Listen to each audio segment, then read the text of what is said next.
Hi, I warmly welcome to all of you. Today we are going to discuss the second lecture of the surveying. So let us discuss from where we left. We were discussing the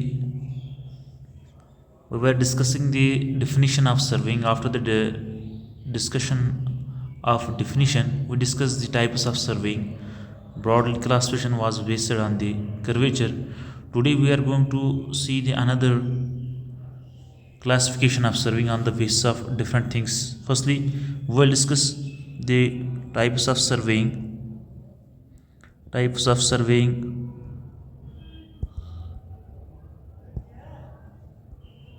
on the basis of purpose of सर्वे यानी कि हम किस purpose के लिए, हम किस मकसद के लिए अपनी सर्वे कर रहे हैं, उसके बेसिस पे हम क्लासिफिकेशन करेंगे सर्वे को. तो हमारे पास different types of on the basis of purpose of survey we have different type of classification here. So we will discuss firstly the important one. We will firstly discuss the important one, that is called the engineering survey. engineering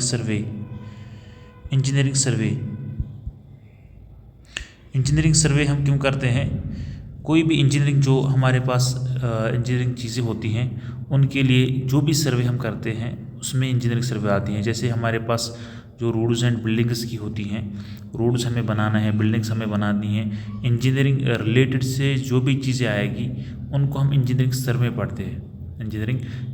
में पढ़ते हैं. तो इसी engineering सर्वे की एक और सब group है जिसका नाम है रूट सर्वे, जिसमें हम रूट्स की, जो रूट्स हैं उनकी क्लासिफिकेशन, उनकी सर्वे कैसे करते हैं, किस लिए करते हैं, उसका मकसद क्या होता है, वो हम रूट सर्वे में पढ़ते हैं. वो इसी का सब ग्रुप है इंजीनियरिंग सर्वे में. किसका?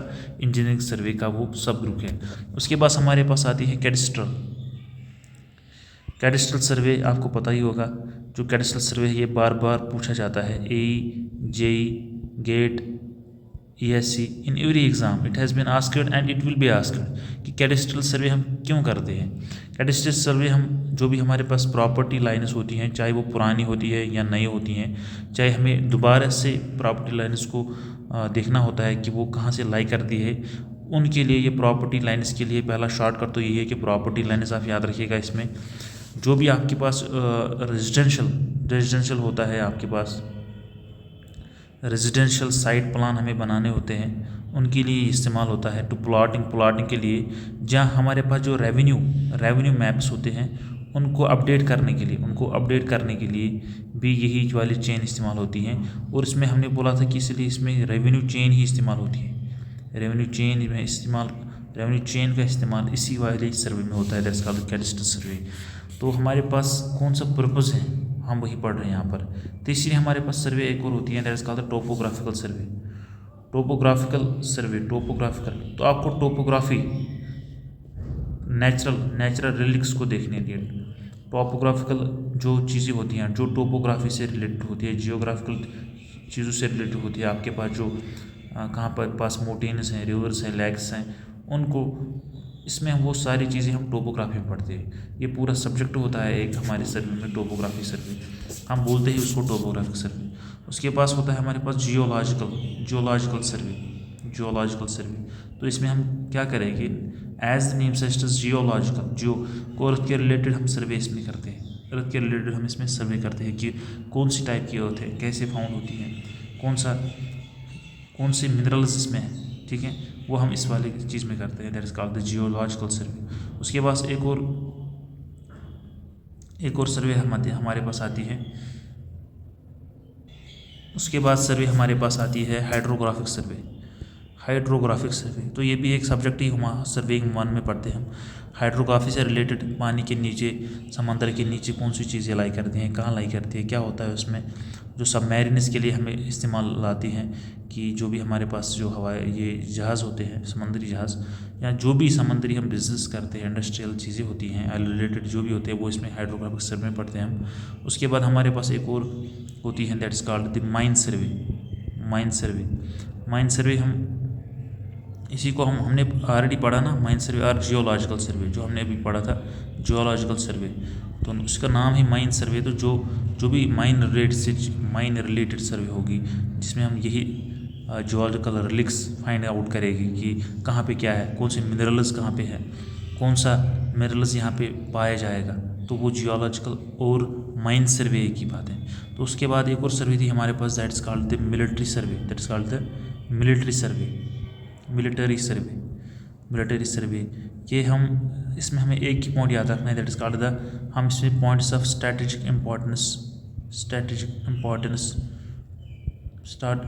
इम्पोर्टेंस ये वाले पॉइंट्स को हम देखते हैं इस वाले सर्वे में। तो मिलिट्री रिलेटेड जो भी सर्वेइंग्स होती है वो इसी वाले सर्वे में होती हैं। और जब भी पूछेगा वो हम कि जो ऐसे पॉइंट्स हम जिसमें से स्ट्रेटेजिक इंपॉर्टेंस होती है वो किस वाले सर्वे हम करते हैं, तो आप बोलेगा कि वो मिलिट्री सर्वे हम पढ़ते हैं। किसमें? मिलिट्री सर्वे में पढ़ते हैं। उसके बाद हमारे पास यहाँ पर एक और चीज़ें थी जो हम डिस्कस कर रहे थे, वो on the basis of instrument के बेसिस पर आपके पास कौन कौन से सर्वे हैं। तो ये सिंपली है, आपके पास अगर चेन है तो चेन सर्वे कहलाएगी। इसी में जो लीनियर मेजरमेंट्स में होते हैं, चेन है, टेप है। तो अगर हमारे पास लेवलिंग है, लेवल इस्तेमाल करते हो आप, चाहे ऑटो लेवल करते हो, नंपिस लेवल करते हो, तो वो हमारे पास लेवलिंग सर्वे कहलाएगी। उसके बाद हमारे पास अगर कंपास आप इस्तेमाल करते हो, आप कंपास से रिलेटेड चीज़ें करते हो, तो कंपास सर्वे कहलाएगी। अगर आप चौथी चीज़ है आपके पास प्लेन टेबल इस्तेमाल करते हो, तो प्लेन टेबल सर्वे कहलाएगी। ठीक है ना। अगर आपके पास टैकोमीटर इस्तेमाल करते हो तो टैकोमेट्रिक सर्वे कहलाएगी। अगर आपके पास थेडोलाइट है तो थेडोलाइट सर्वे कहलाएगी। ठीक है। अगर आपके पास टोटल स्टेशन है तो ईडीएम सर्वे कहलाएगी आपके पास। अगर आपके पास आप जो फोटोग्रामेटिक सर्वे पढ़ते हो, तो अगर आपके पास वैसी चीज़ें हैं जिसमें आप वो वाली चीज़ें लेते हो, उनकी फ़ोटोज़ लेते हो, उनको फिर देखते हो कि इमेज कैसे बनेगी, कितनी बड़ी बनेगी, कितनी बड़ी दिखेगी, उस वाले रिलेटेड चीज़ तो फोटोग्रामेट्री में पढ़ोगे आप। मैरीन सर्वे में आप ऐसी चीज़ इस्तेमाल करोगे, जैसे आप टेलीस्कोपिक चीज़ें करोगे तो वो वाली सर्वे कहलाएगी। तो ये को रिलेटेड है, लेकिन आपके पास देखना है कि आपके पास कौन सा इंस्ट्रूमेंट है। तो इंस्ट्रूमेंटल सर्वे भी इनको हम बोल सकते हैं कि हमारे पास जिस टाइप का इंस्ट्रूमेंट है उसी टाइप की सर्वे कहलाएगी। तो ये सिंपल है, बिल्कुल आसान है। ज़्यादातर वो आपको क्वेश्चन जो पूछता है वो ऑन द बेसिस ऑफ जो हमारे पास पर्पज़ आपका पर्पज़ के बेसिस पे जो आप क्लासिफिकेशन करते हो on the basis of purpose, इस रिलेटेड वो बहुत सारे क्वेश्चंस पूछा भी है और पूछेगा भी। तो वो याद आप ज़रूर रखिएगा। उसमें आपकी कैडेस्ट्रियल, उसमें आपकी जो मिलिट्री माइन सर्वे, ये 2-3 चीज़ें आपके पास इंपॉर्टेंट बन जाती है, जिसमें आपको अक्सर क्वेश्चंस पूछता है। ठीक है। इसके बाद हमारे पास तो क्लासिफिकेशन के बाद हम क्या पढ़ेंगे, अब हम पढ़ेंगे हमारे पास होता है लीस्ट काउंट। क्या होता है लीस्ट काउंट? किसी भी इंस्ट्रूमेंट का वो वाला काउंट होता है, वो वाली चीज़ होती हैं जो हम मिनिमम उसमें पढ़ सकते हैं, हम पढ़ सकते हैं। जब हमारे पास अगर 15 सेंटीमीटर की स्केल होती है, उसमें 1 mm की डिवीजन्स होती है, 1 mm की डिवीजन्स होती है ना। तो 1 mm है वो छोटा डिवीजन जो हम पढ़ सकते हैं, उस पर। तो जब ये 1 डिवीजन उसमें छोटा डिवीजन है जो हम पढ़ सकते हैं, तो ये 1 mm क्या कहलाएगा हमारे पास, ये 1 mm उसका है वो लीस्ट काउंट है। क्या है वो? लीस्ट काउंट है। वो सबसे छोटा काउंट है जो हम पढ़ सकते हैं, उस पर। तो यही लीस्ट काउंट होता है किसी भी इंस्ट्रूमेंट का यही लीस्ट काउंट होता है। तो हमारे पास जो इसके बाद जो मेन इंपॉर्टेंट चीज़ होती है वो होती है स्केल्स। जब हम स्केल्स पढ़ते हैं, स्केल्स कौन से स्केल्स हैं हमारे पास और हम उनको कैसे इस्तेमाल करते हैं, सबसे पहले हम बोलते हैं कि स्केल, जो हमारे पास स्केल होती हैं वो क्या होती है, स्केल की डिफिनीशन क्या होती है, स्केल की डिफिनीशन क्या होती है। देखिए हमारे पास पहले जो स्केल होती है ना, वो स्केल जो हम इस्तेमाल करते हैं अपने साइट्स में, अपने ड्राइंग्स में, वो है इंजीनियर स्केल, वो है इंजीनियर स्केल। इंजीनियर स्केल आप समझना होता है आसान। जैसे मेरे पास मैं लेता हूँ 1 centimetre equal to 10 metre, 1 centimetre equal to 1 kilometre. यहाँ लिखता हूँ मैं 1 centimetre equal to 10 seconds, 1 centimetre equal to 1 hour. For example जब मैं डिस्टेंस टाइम ग्राफ को मापता हूँ, ये मेरी डिस्टेंस होती है, ये मेरी मेरा टाइम होता है। इस टाइम को भी ये टाइम अगर ज़्यादा है, मैं इसको जब ग्राफ पे बनाता हूँ तो मैं भी यहाँ पे भी स्केल इस्तेमाल करता हूँ। तो सेम यहाँ पे जो मेरे सर्वे होता है, मेरा सर्वे होता है, या मेरे पास मैं जो अपनी ड्राइंग बनाता हूँ, या जो मैं भी फील्ड पे जो भी काम करता हूँ, उसके लिए जो भी मुझे पेपर पे रिप्रेजेंट करना होता है, पेपर पे बनाना होता है। तो पेपर में अगर मैं वैसे ही बनाने बैठूं तो बहुत सारा पेपर लगेगा मुझे। तो इसलिए स्केल का बहुत ही इंपॉर्टेंट रोल होता है। और उसमें से पहले ये वाली स्केल होती है, that is called the engineer scale, that is called the engineer scale. Scale एक रेशो होता है हमारे पास। स्केल हमें दर्शाता है कि आपको जो मैप है उस पर आप कितना लेते हो वाली डिस्टेंस, और वही डिस्टेंस आपके ग्राउंड पे कितना है। जैसे हमारे पास अगर मेरे पास मैप है, मैं मैप पे लेता हूँ कोई डिस्टेंस, जैसे वो मेरे पास 1 किलोमीटर आई, मैंने वो 1 किलोमीटर फॉर एग्जांपल 1 मीटर से दिखाया, 1 मीटर से दिखाया। वही ग्राउंड मेरी 1 किलोमीटर थी, वही ग्राउंड पे मेरी कितनी थी, 1 किलोमीटर थी। तो ये स्केल है कि स्केल और आपके जो मैप और आपके ग्राउंड पे, आपके मैप पे एक फिक्स्ड रेशो, एक फिक्स्ड रेशो होता है आपके मैप डिस्टेंस और ग्राउंड डिस्टेंस में। जब इनका हम रेशो लेते हैं तो ये हमारे पास स्केल होती है। फिर एक तरीके से हम इसको रिप्रेजेंट कर सकते हैं सिंपली कि मैंने इतना लिया है इंजीनियर स्केल, मैंने 1 सेंटीमीटर को 10 मीटर लिया है, मैंने 1 सेंटीमीटर को इतने किलोमीटर लिया है, मैंने 1 सेंटीमीटर को इतने सेकंड लिए या इतने आवर्स लिए हैं। तो ये मैं इसको आसान वे में इंजीनियर स्केल इसको मैं बोलता हूँ, ये एक आसान सी स्केल होती है। उसके पास हमारे पास दूसरा वे है इसी को दिखाने का, वो है रिप्रेजेंटेटिव फ्रैक्शन। ये रिप्रेजेंटेटिव फ्रैक्शन एक ऐसा होता है between the map distance and actual ground distance पे, एक ऐसा होता है ये रेशो। जब मैं इनको एक ही यूनिट्स में दिखाऊं, जब इनको मैं एक ही यूनिट्स में दिखाऊं, और मेरा जो न्यूमरेटर होता है वो 1 के बराबर आता है। इसके बराबर आता है 1 के बराबर। जैसे मैंने अभी लिया था 1 centimetre equal to for example 100 metre.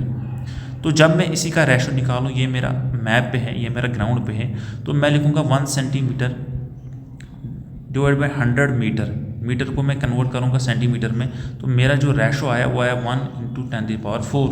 तो 1/10,000 ये मेरा रिप्रेजेंटेटिव फ्रैक्शन बना, ये मेरा रिप्रेजेंटेटिव फ्रैक्शन बना। ठीक है, ये मेरा रिप्रेजेंटेटिव फ्रैक्शन बना। तो यहाँ पे एक पॉइंट नोट करने के काबिल है यहाँ पर कि मैं दिखाता हूँ 1 सेंटीमीटर इक्वल टू 10 मीटर। तो अगर मैं इस इंजीनियर स्केल्स का रिप्रेजेंटेटिव फ्रैक्शन निकालूँ, तो अगर मैं यहाँ से 10 मीटर है तो 1 सेंटीमीटर, यानी कि जो मेरा 10 मीटर ग्राउंड पे था, मैं उसको 1 सेंटीमीटर दिखाता हूँ किसमें, ये मेरी ग्राउंड पे है और ये मेरी मैप पे है, ये मेरी ड्राइंग पे है। ठीक है, और वहीं पे तो 1 सेंटीमीटर 10 मीटर के जब दिखाऊँ 10 मीटर, तो मैं 100 करूँगा इसको मल्टीपल, तो ये बन जाएगा 1/1000 इसका RF। ठीक है, और यही मैं दिखाऊँगा दूसरे वाले केस में RF दिखाऊँगा उस टाइप पे 1 सेंटीमीटर जब मेरा 100 मीटर होगा, तो 1 सेंटीमीटर अपॉन 100 मीटर में जब मैं लिखूँ तो ये हो जाएगा 1/1000। तो ये क्या है कि जब मेरे पास 1 सेंटीमीटर था, जब मेरे पास 100 मीटर था, बहुत बड़ी डिस्टेंस थी मेरे पास ग्राउंड में, बहुत बड़ी डिस्टेंस थी ग्राउंड। पहले वाले केस में के रिप्रेजेंट पहले वाले केस के क्लास में अगर मैं उसको कंपेरिजन करूँ तो ज़्यादा डिस्टेंस थी, और मैंने इसी को भी लिखा है 1 सेंटीमीटर, इसमें लिखा है 1 सेंटीमीटर। तो ये 1 सेंटीमीटर मेरा दिख रहा है 100 मीटर यहाँ पे मेरा 1 सेंटीमीटर कितना था, यहाँ पे मेरा 1 सेंटीमीटर 10 मीटर था, कितना था 10 मीटर। तो यहाँ पे 1 सेंटीमीटर मेरा 10 मीटर के बराबर है, लेकिन वहीं पे यहाँ पे मेरा 1 सेंटीमीटर 100 मीटर्स के बराबर है। किसमें कितने मीटर्स के बराबर है, 100 मीटर्स के बराबर है। तो स्केल कौन सी बड़ी होगी, स्केल कौन सी बड़ी होगी, स्केल पहली वाली बड़ी होगी कि सेकंड वाली बड़ी होगी, स्केल पहली वाली बड़ी होगी कि सेकंड वाली। ये बहुत इंपॉर्टेंट क्वेश्चन है, यहाँ पे डाउट होता है स्टूडेंट्स को कि स्केल मेरी पहली वाली बड़ी होगी, पहली वाली बड़ी होगी, is first one greater than second और second one greater than first. तो सिंपल यही बात है कि जब मैं कम डिस्टेंस को किसी भी यूनिट में अपने मैप या अपने ड्राइंग पे दिखाऊं तो वो वाला बड़ी स्केल है। सिंपली है कि मैं उसमें आराम से देख सकता हूँ, उसमें उतनी चीज़ें कंजेशन में नहीं आएगी, क्योंकि मैं तब भी 1 सेंटीमीटर को 10 मीटर के बराबर दिख रहा था, अभी मैं 1 सेंटीमीटर को 100 मीटर्स के बराबर दिखा रहा हूँ। यानी जो वाली 100 मीटर्स की डिस्टेंस थी मेरी, उसको मैं क्या कर रहा हूँ, उसको मैं खाली 1 सेंटीमीटर के बराबर दिखा रहा हूँ। वही मैं यहाँ पे 10 मीटर को 1 सेंटीमीटर के बराबर दिखा रहा हूँ। तो मेरी स्केल कौन सी बड़ी हुई इसमें, पहली वाली कि दूसरी वाली? तो पहली वाली स्केल मेरी बड़ी है, पहली वाली स्केल मेरी बड़ी है। और यही मैं कन्फर्म कर सकता हूँ अपने RF से। यहाँ पे आया मेरे पास 1/1000 और यहाँ पे आया 1/10,000। तो RF पहला है कि बड़ा है? को RF first one is greater than RF second. मेरे पास रिप्रेजेंट फ्रैक्शन पहला ही बड़ा है दूसरे से। तो इसका मतलब ये है कि एज द डिनोमिनेटर इंक्रीजेज, जितना आपका डिनोमिनेटर इंक्रीज होता है उतना RF आपका डिक्रीज होता है, आपका रिप्रेजेंटेटिव फ्रैक्शन उतना डिक्रीज होता है। और जितना आपका RF डिक्रीज होता है उतनी आपकी स्केल क्या होती है, उतनी आपकी स्केल छोटी होती है। और जितना आपका RF बड़ा होता है आपका स्केल उतनी बड़ी होती है, आपकी स्केल उतनी बड़ी होती है। उम्मीद है कि आपको ये वाली चीज़ समझ में आई होगी और आप इसको याद भी रखोगे, क्योंकि बहुत सारे स्टूडेंट्स को इसमें डाउट होता है। वो जितना देखते हैं डिनोमिनेटर ज़्यादा, वो अपना क्वेश्चन गलत कर देते हैं। ठीक है, तो स्केल को ज़्यादा इंपॉर्टेंट है समझना, RF से RF बिल्कुल आसान है समझना। उसके बाद हमारे पास आती है कि आप यही वाले स्केल जो आप इस्तेमाल करते हो, यही वाले स्केल जो हैं आपकी किस किस्म की हैं, यही वाले स्केल्स आपकी किस किस्म की हैं। देखो, सबसे पहले बस मैं आपको बता दूं कि हमारे पास मोस्ट इम्पॉर्टेंट स्केल जो होती है ना, वो ग्राफिकल स्केल होती है। क्या होती है? ग्राफिकल स्केल होती है। ये ग्राफिकल स्केल क्या होती है मेरे पास? ये ग्राफिकल स्केल मेरे पास एक स्केल होती है, एक लाइन ही होती है। या मैं इसको दूसरे तरीके से बना सकता हूँ, या इसको मैं ऐसे भी बना सकता हूँ, ये यहाँ एक सिंगल लाइन की तरह बना सकता हूँ। फिर इसमें मैं क्या देखता हूँ कि मैं एक फिक्स्ड डिस्टेंस को देखता हूँ जो मेरे ग्राउंड को दर्शाती है, जो मेरे ग्राउंड को देखती है। तो ग्राफिकल स्केल में जो मेरे पास जो आम स्केल होती है, प्लेन स्केल होती है मेरे पास। दूसरी बात, मेरे पास डायगोनल स्केल होती हैं। और तीसरी मेरे पास यहाँ पे एक और स्केल होती हैं, इसको मैं क्या बोलता हूँ, एक और स्केल होती थी मेरे पास, एक तो और एक स्केल ऑफ कॉर्ड्स भी होती थी, प्लेन स्केल, डायगोनल स्केल। तो ये जो स्केल्स है मेरे पास, plane scale, diagonal scale, scale of chords, ये सारे ग्राफिकल स्केल ही हैं। तो डाउट नहीं रहना चाहिए आपको यहाँ पे, क्योंकि यहाँ पे सारे बच्चे इसको डिफ्रेंशिएट ही नहीं कर पाते, इसको विजुअलाइज ही नहीं कर पाते कि ग्राफिकल स्केल एक्चुअली होती क्या है। ये मेरे पास जो भी स्केल्स हैं, ये जो मेरे पास एक ब्रॉडर सेंस में स्केल बड़ी होती है, that is called graphical scale. और उसी के किस्म से फिर plane scale, diagonal scale, scale of chords वगैरह जो भी स्केल्स आगे होते हैं मेरे पास। ये ग्राफिकल स्केल क्या होती है, इसमें एक बहुत ही इंपॉर्टेंट चीज़ क्या होती है कि ग्राफिकल स्केल मैं अपने मैप पे ही, अपनी ड्राइंग पे ही बनाता हूँ, अपने मैप पे या ड्राइंग पे ही बनाता हूँ। सपोज हमारे पास एक रबर है, ये आपके पास एक इरेज़र है, और इरेज़र के ऊपर मैं एक डिस्टेंस लिखता हूँ। इसी इरेज़र के ऊपर मैं कुछ डिस्टेंस लिखता हूँ और उस पर डिविजन्स दिखा के ये इतना है, ये 10 मीटर है, 100 मीटर है मेरे पास। तो वक्त के साथ साथ विद टाइम ये मेरी इरेज़र जो है श्रिंक होगी। क्या होगी? ये श्रिंक होगी। तो लेकिन उसके साथ साथ ये जो मेरे पास स्केल इस पर होगी वो भी श्रिंक होगी।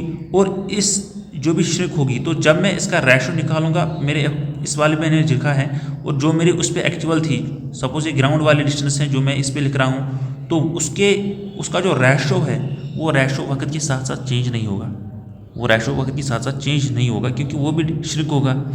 तो उसके वजह से क्या होता है कि मैं अपने डिस्टेंस को एक्यूरेटली सही से मापता हूँ और मुझे गलती नहीं होती, जो मुझे बाकी स्किल्स में प्रॉब्लम होती, तो बाकी स्किल्स में क्या होता है कि अगर मेरे पास पेपर जो श्रिंक हुआ, अगर मेरे पास श्रिंक पेपर हुआ, अगर मेरा पेपर श्रिंक हुआ, जो हम यहाँ पे पढ़ते हैं श्रिंकेज फैक्टर, जो हम अभी पढ़ेंगे, श्रिंक हुआ, तो श्रिंकेज की वजह से जो मेरे डिस्टेंसेस हैं, एरियाज़ हैं, वॉल्यूम्स हैं, वो गलत आ जाते हैं क्योंकि उनमें श्रिंकेज आ जाता है, पेपर में श्रिंकेज आ जाता है। आपकी स्किल एक ली होती है और आपके पास एक्चुअली में कुछ सालों के बाद, 10 साल, 15 साल, 20 साल के बाद वो डिस्टेंसेस नहीं रहती, वो डिफरेंट होती है, तो फिर मुझे गलत हो जाता है, वो चीज़ें गलत हो जाती हैं। तो तभी यहाँ पे एक श्रिंकेज फैक्टर आता है, श्रिंकेज रेशो आता है, जो मैं अभी आपको पढ़ाऊँगा। मैं अभी जो कहना चाहता हूँ, मेरे पास जो ग्राफिकल स्किल है, इसमें मेरा इम्पॉर्टेंट चीज़ ये है कि इसमें फिक्स्ड रेशो से, जिस रेशो से आपका पेपर श्रिंक होता है, उसी रेशो में आपकी स्केल भी चेंज होती है, आपका टोटली रेशो मेंटेन्ड होता है। अगर आपका पेपर श्रिंक हो भी जाता है तब भी आपको कोई प्रॉब्लम नहीं होती, आपके फिक्स डिस्टेंस क्या है, मेंटेन्ड रहते हैं, आपके डिस्टेंस मेंटेन रहते हैं। तो ये एक बहुत ही इंपॉर्टेंट चीज़ है मेरे ग्राफिकल स्केल में। मेरे ग्राफिकल स्केल में श्रिंकेज से प्रॉब्लम नहीं होती, there is no change with shrinkage with time. ये बहुत ही इंपॉर्टेंट चीज़ है इसमें, हमारे ग्राफिकल स्केल में। तो यहाँ पे जो मेरे पास पहली स्केल जो मैंने बोला था, वो है मेरे पास प्लेन स्केल में आप सिंपली प्लेन चीज़ें पढ़ सकते हो, या तो सेंटीमीटर, या तो डेसीमीटर, या तो मीटर में पढ़ सकते हो। खाली एक चीज़ पढ़ सकते हो एट अ टाइम, और आपके स्केल में खाली यही चीज़ें होगी, 1 सेंटीमीटर, यानी कि इसका जो लीस्ट काउंट है वो जितना ही है। अगर ये सेंटीमीटर्स में, तो सेंटीमीटर में इतना आप लीस्ट काउंट इसका पढ़ सकते हो। दूसरी बात मेरे पास जो थी, वो मेरे पास डायगोनल स्केल थी। डायगोनल स्केल में क्या होता है कि ये प्रॉपर्टी ऑफ सिमिलर ट्रायंगल्स पे काम करती है ये डायगोनल स्केल। इसमें डायगोनल्स में भी आप माप सकते हो। तो ये आपकी 3 वैल्यू तक पढ़ सकती है। अगर आपके ये मीटर है, सेंटीमीटर है, डेसीमीटर भी पड़ेगी डेसीमीटर में, तो आपका डेसीमीटर उस टाइम पे लीस्ट काउंट बन जाएगा। तो आप 3 स्केल्स तक, 3 चीज़ों तक किसी भी, यानी कि अगर आपका पास ये 10 मीटर है, 10.12, तो आप इसको इतना तक पढ़ सकते हो। आपके पॉइंट 0 यानी कि पॉइंट से 0.2 तक आप इसको पढ़ सकते हो। तो ये उसका लीस्ट काउंट उससे कम है, उसका लीस्ट काउंट प्लेन स्केल से कम है, ठीक है। तो ये मेरे पास ऊपर से जो मेन इंपॉर्टेंट होती हैं, प्लेन स्केल है, डायगोनल स्केल है, इसके बाद स्केल ऑफ कॉर्ड्स हैं, जो आपके साइन प्रॉपर्टी, उसमें आप साइन थीटा एंगल लगा के कॉर्ड की लेंथ निकालते हो और फिर उसके साथ फिर डिस्टेंस को मापते हो, तो वो तीसरी स्केल बन जाती है मेरी। तो these are the different scales that we use in our surveying, and the most important one was here the graphical scale के लेफ्ट में होता है, यहाँ पर अगर 0 है तो यहाँ पे आप सब यूनिट्स में, सब डिविजन्स पढ़ सकते हो लेफ्ट वाले पोर्शन में। राइट वाले पोर्शन में खाली आप मेन डिविजन्स पढ़ते हो। फॉर सपोज ये 10 मीटर है, ये 20 मीटर है, आप इसको डेसीमीटर में यहाँ से नहीं पढ़ सकते हो, मीटर के पार्ट को नहीं पढ़ सकते हो, खाली लेफ्ट वाले साइड से पढ़ सकते हो। तो ये इसका प्राइमरी पार्ट होता है, प्राइमरी स्केल होती है, और ये इसकी सेकेंडरी स्केल होती है, ये इसकी प्रॉपर्टी होती है। ये इसकी सेकेंडरी स्केल लेफ्ट साइड से होती है और इसकी प्राइमरी स्केल राइट साइड से होती है। आप इसका फ़ोटो भी देख सकते हो, ये प्लेन होगी, या तो सिंपली ये प्लेन होगी ऐसे, या तो इसमें हम रेक्टेंगल्स बनाते हैं, छोटे छोटे रेक्टेंगल्स बनाते हैं, जिस तरीके से हम डायगोनल स्केल में बनाते हैं, फिर वहाँ पे हम डायगोनल भी बनाते हैं। तो सिंपली ये ऐसे भी होती है, फिर एक पर्टिकुलर डिस्टेंस को दर्शाती है। यहाँ से अगर ये 0 है, यहाँ से लेफ्ट साइड से मेरी सेकेंडरी स्केल होगी और यहाँ से राइट साइड से मेरी प्राइमरी स्केल होगी। उसके बाद हम पढ़ेंगे अब जो डिफरेंट टाइप्स ऑफ हमारे पास इंस्ट्रूमेंट्स होते हैं। जैसे हमारे पास वर्नियर कैलिपर होता है, वर्नियर कैलिपर्स होते हैं हमारे पास, उनका लीस्ट काउंट, एबनीज लेवल का लीस्ट काउंट, और हमारे पास जो और इंस्ट्रूमेंट होते हैं, जैसे कि हमारे पास होता है एबनीज लेवल, तो मैंने अभी बोला आपको, एक्सटेंडेड वर्नियर, रेट्रोग्रेड वर्नियर, इन सारों की हम लीस्ट काउंट भी करेंगे और उनको देखिए कि हम उनको डिराइव भी कर सकते हैं और आसानी के साथ याद भी रख सकते हैं। अब हम लीस्ट काउंट के बारे में बात करेंगे and we will talk about the different type of instruments that are used here, that is called direct vernier, indirect और रेट्रोग्रेड वर्नियर, और हम तीसरी यहाँ पे बात करेंगे एक्सटेंडेड वर्नियर की। किसकी बात करेंगे? एक्सटेंडेड वर्नियर की। तो सबसे पहले लीस्ट काउंट की बात करेंगे तो हमने पहले ही बोला कि जो हमारे पास वन मेन स्केल डिवीजन होता है उसका जो लीस्ट वैल्यू होता है उसको जब हम अपने वर्नियर के एक डिवीजन से माइनस करते हैं, सब्ट्रैक्ट करते हैं, तो हमारे पास लीस्ट काउंट आ जाता है। ये हमने पहले भी बोल दिया कि हमारे पास लीस्ट काउंट आ जाता है, लेकिन यहाँ पे एक बात यह है कि समझने वाली बात यह है कि जब हम डिस्कस करते हैं हमारे अलग अलग वर्नियर्स की, जैसे हमारे पास होता है डायरेक्ट वर्नियर, किसकी क्या होता है? जब हम डायरेक्ट वर्नियर की बात करते हैं, when we talk about the direct vernier एक ऐसा वर्नियर है जिसमें हमारे मेन स्केल के डिवीजन्स हैं और हमारे पास जो वर्नियर के डिवीजन्स हैं वो एक ही डायरेक्शन में इंक्रीज हो रहे हैं, जिस तरीके से इसकी डायरेक्शन में इंक्रीज हो रहा है वैल्यू, इसी तरीके से इसको भी इसी डायरेक्शन में वैल्यू इंक्रीज होते जा रहे हैं। पहली बात ये सबसे पहली बात है। दूसरी बात है ये हमारे पास ये है कि हम वर्नियर का इस्तेमाल क्यों करते हैं? Why we use vernier? Actually vernier is used to read the fractional part of main scale. जो मेन स्केल का फ्रैक्शनल पार्ट है उसी को रीड करने के लिए हम वर्नियर का इस्तेमाल करते हैं। Are you getting me?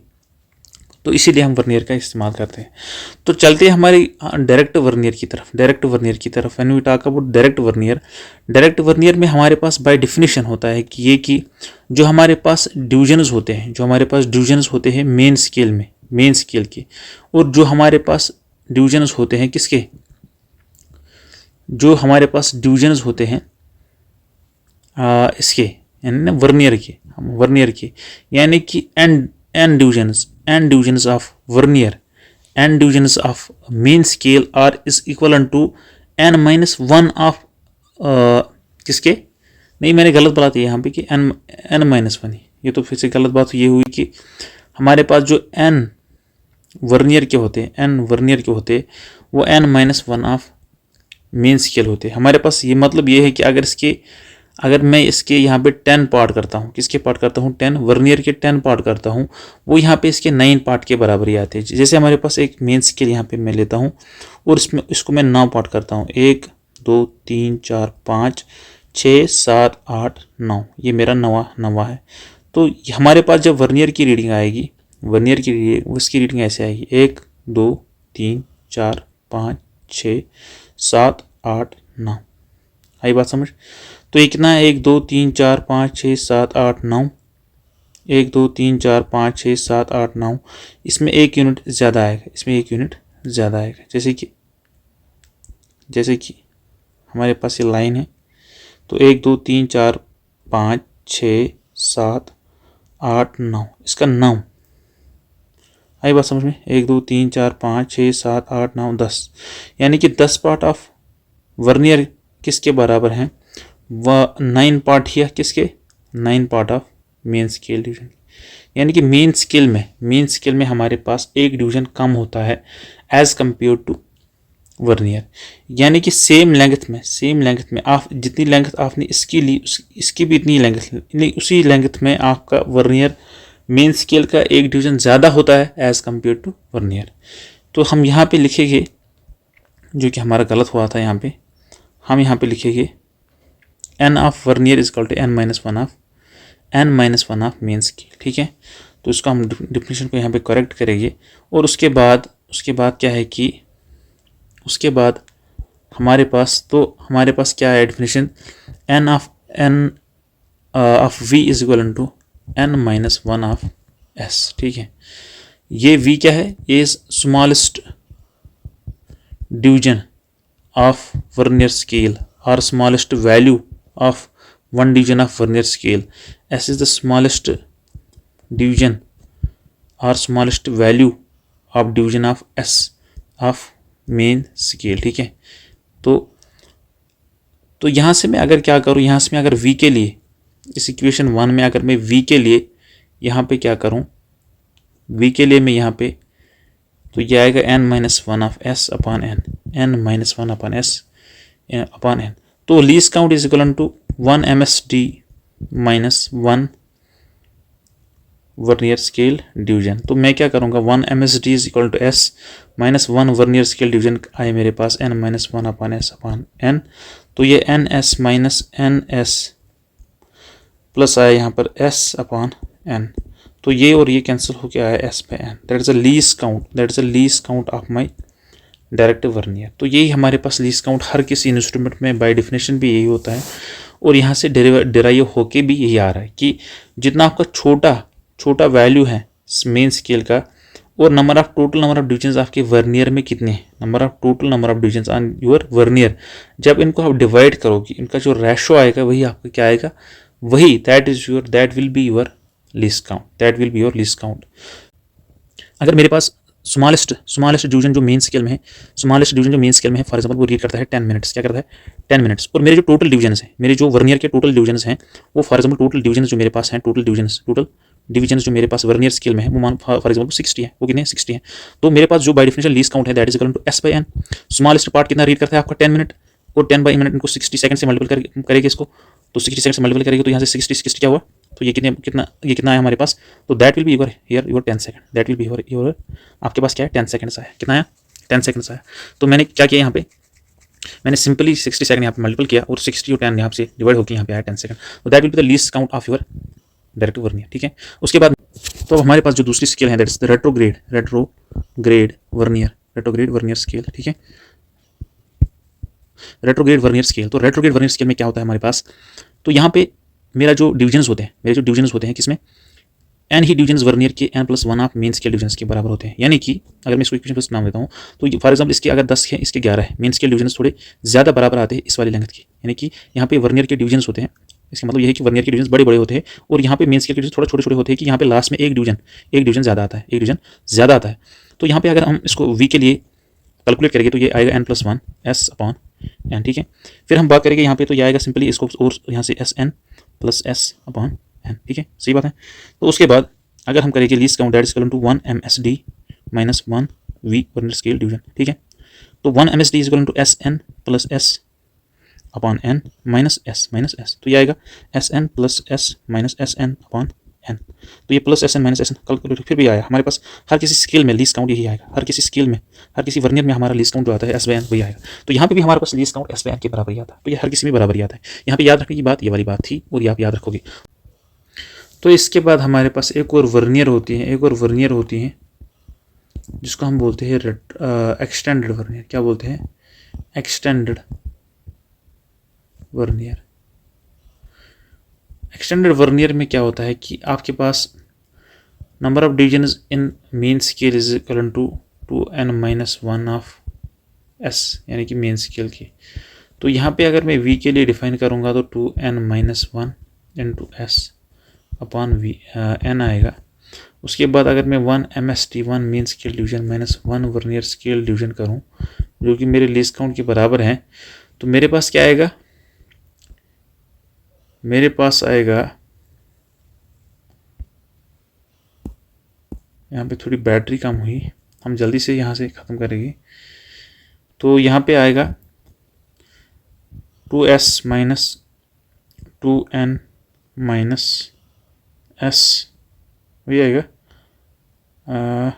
n के बराबर। तो नहीं, हमने ठीक किया या नहीं गलत किया, यहाँ को इसको 2S minus 2n minus 1 into S upon n, तो यह आएगा 2SN minus 2NS minus S upon n, ठीक है। तो यहाँ से होके ये फिर भी S बाय n के बराबर ही आया। अब यहाँ तो अब हमारे फार्मूला में जो लीस्ट काउंट के फार्मूला में हमारे एक्सटेंडेड वर्नियर के केस में मैंने बोला कि हमारे पास 2S माइनस होता है कि आपके पास V कितना है। ये 2S का रीज़न क्या है, ये 2s का रीज़न क्या है?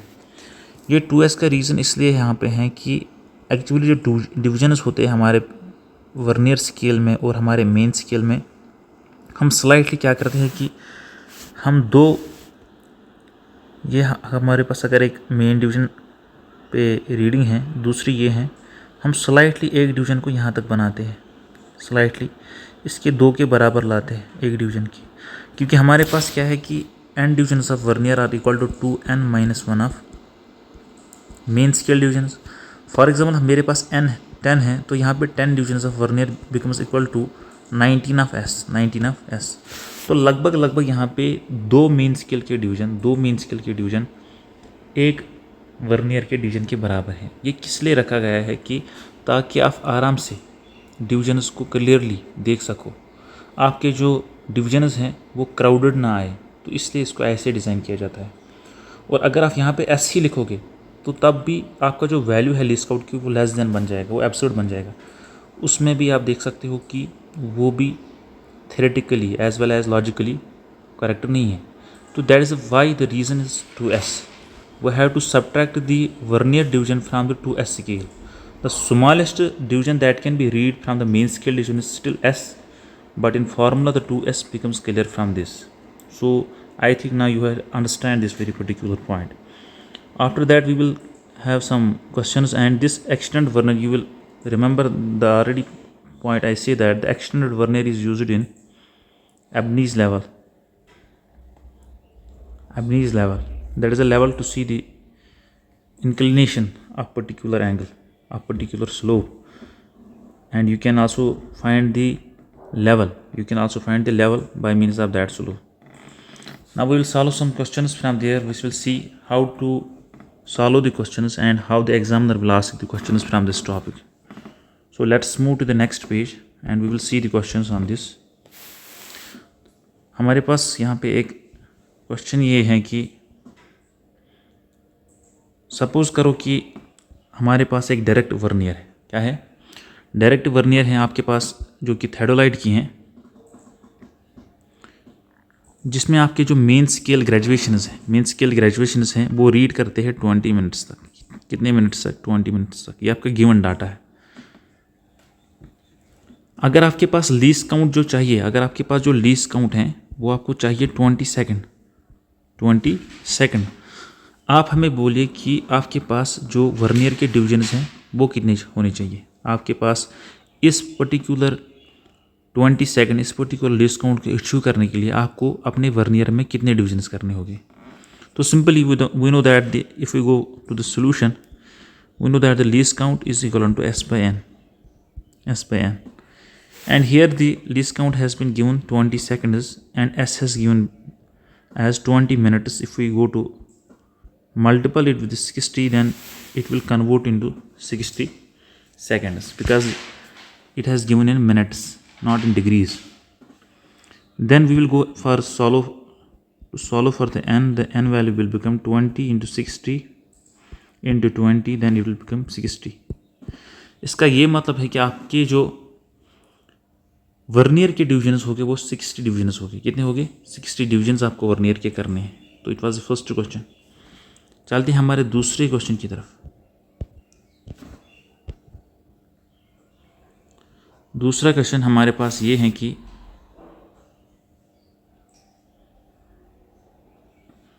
आपको डिज़ाइन करनी है एक रेट्रोग्रेड स्केल आपको डिज़ाइन करनी है। You have to design the retrograde scale, और आपके जो मेन स्केल के डिविजन्स हैं वो सेंटीमीटर्स में है। किसमें? सेंटीमीटर्स में। आपको जो डिज़ाइन करनी है रेट्रोग्रेड वर्नियर है ताकि वो रीड करे 1 mm तक।